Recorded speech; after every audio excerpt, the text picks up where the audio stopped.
আসসালামু আলাইকুম টার্কি মুরগি পালনকারী বন্ধুরা, যারা আমার মতন 50-60টা বা 100টা টার্কি মুরগি পালতে চান, তারা অতি অল্প খরচে টার্কি মুরগি পালতে পারবেন। টার্কি মুরগিকে তেমন খাবার লাগে না, যদি আপনার বাড়ির আশপাশে ঘাস থাকে, নরম ঘাস, শাকসবজি, তাহলে সেরকম খাবার লাগে না। আমি আমার টার্কি মুরগিগুলোকে ঘাসের পাশাপাশি ভুট্টা দিয়ে থাকি। ভুট্টা অনেক কম দাম। এগুলো হলো 3 মাস বয়সের টার্কি মুরগি। দেখেন, 3 মাস বয়সের টার্কি মুরগি অনেক সুন্দর সুন্দর হয়ে গেছে। আমি সারা দিন ছেড়ে দিই বাইরে। আমার আরও ভিডিও দেখবেন, সেগুলোতে দেখতে পাবেন। ঘাস, প্রচুর পরিমাণের ঘাস খাই টার্কি মুরগি। বাইরে যদি চড়তে পাই তো সেরকম খাবার লাগে না আমার কাছে। আমি 54 পিস কিনেছিলাম, এখন 36 পিস আছে, বেচা শেষ কম বেশ। তো 36 পিস টার্কি মুরগিকে আমার 2 কেজি, 2 থেকে 2.5 কেজি ভুট্টা ভাঙা লাগে। তাহলে দেখেন কত কম খাবার খায়।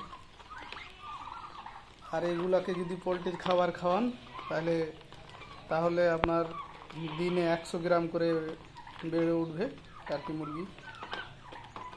মোটামুটি 1 মাসে 1.5 কেজি ওজন হবে, বৃদ্ধি পাবে।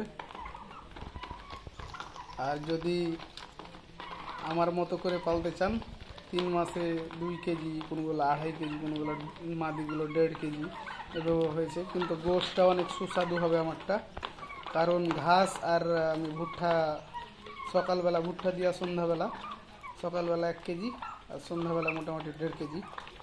আর সারা দিন মাঠে চরে, ঘাস খায়, প্রচুর পরিমাণের ঘাস খায়।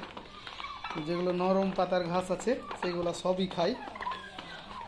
তো আপনারা 10-20টা যদি টার্কি মুরগি পালতে চান, তাহলে কোনো খাবার লাগবে না।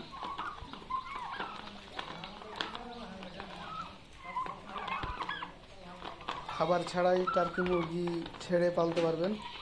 মুক্তচরণ পদ্ধতিতে টার্কি মুরগি পালন করলে খাবার লাগবে না। তার একমাত্র প্রিয় খাবার হলো ঘাস। প্রচুর পরিমাণের ঘাস খায় টার্কি মুরগি। এটা হয়তোবা আপনি না দেখলে বিশ্বাস করবেন না। আমার আরও ভিডিও দেওয়া আছে, সেগুলোতে দেখবেন টার্কি মুরগি কেমন ঘাস খায়। প্রচুর পরিমাণের ঘাস খায়। আসসালামু আলাইকুম। ভিডিওটা ভালো লাগলে লাইক, কমেন্ট, শেয়ার করে দেবেন। ভালো আছি আল্লাহর রহমতে, আর ভালো থাকবেন দোয়া করি।